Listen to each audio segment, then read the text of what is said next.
So here was then candidate Biden in November of 2019 vowing to hold the country responsible for its human rights abuses by cutting it off from the world. I would make it very clear we were not going to, in fact, sell more weapons to them. We were going to, in fact, make them pay the price and make them, in fact, the pariah that they are. There's very little social redeeming value in the present government in Saudi Arabia.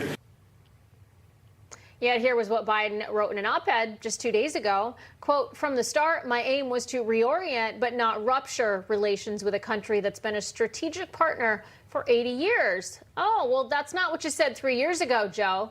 Joining us now is counterterrorism and foreign policy expert and the editor-in-chief of the Foreign Desk, Lisa Daftari. Great to have you back on the program, Lisa. Thank you.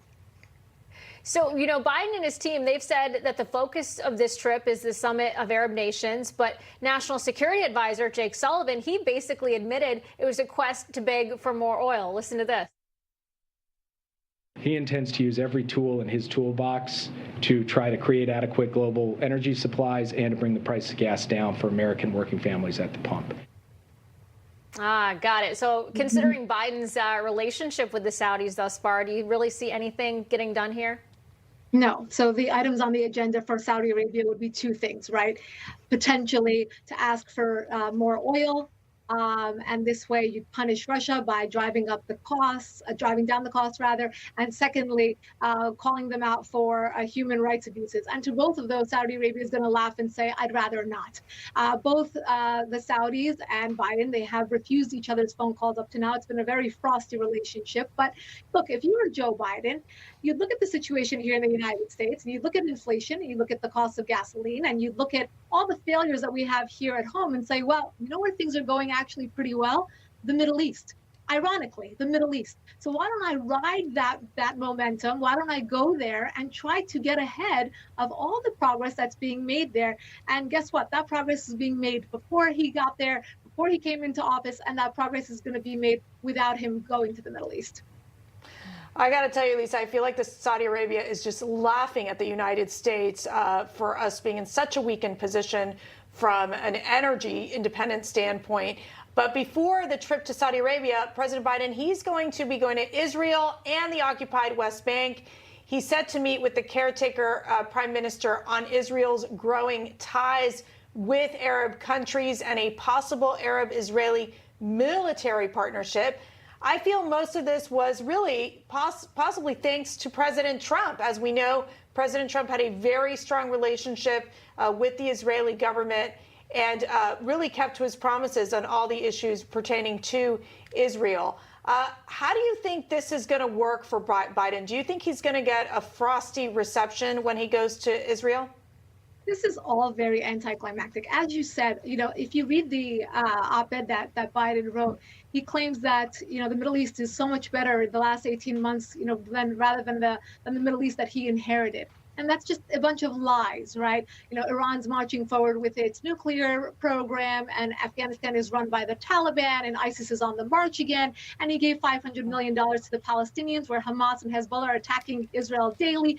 So it's just a bunch of lies. And the people of the Middle East, they understand these things. The Palestinians have a protest planned for his arrival.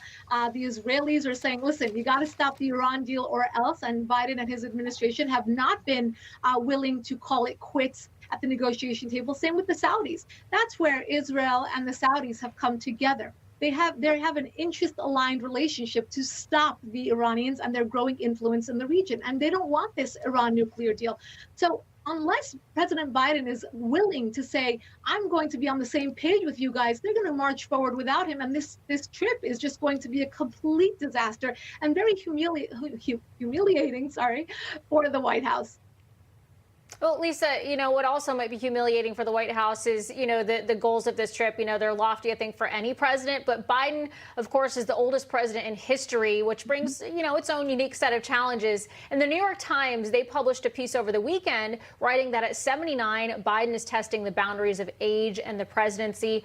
The report says that his team originally planned to tack this trip onto his European tour last month, but that a 10-day trip would be too taxing for him. Do you think that he can handle this?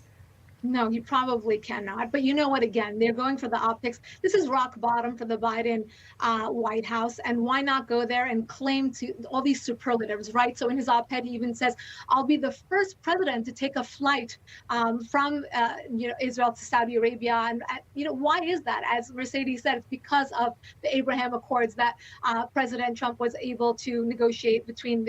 It's really a two paths that he has to choose between. Are you going to go with the future of the Middle East, which is the Abraham Accords and the relationships that are built upon these interests, or are you going to stay back with the Iran nuclear deal? And because of his age and because of the nuances that are required here, there's just too many opportunities for mistakes, too many opportunities for mishaps.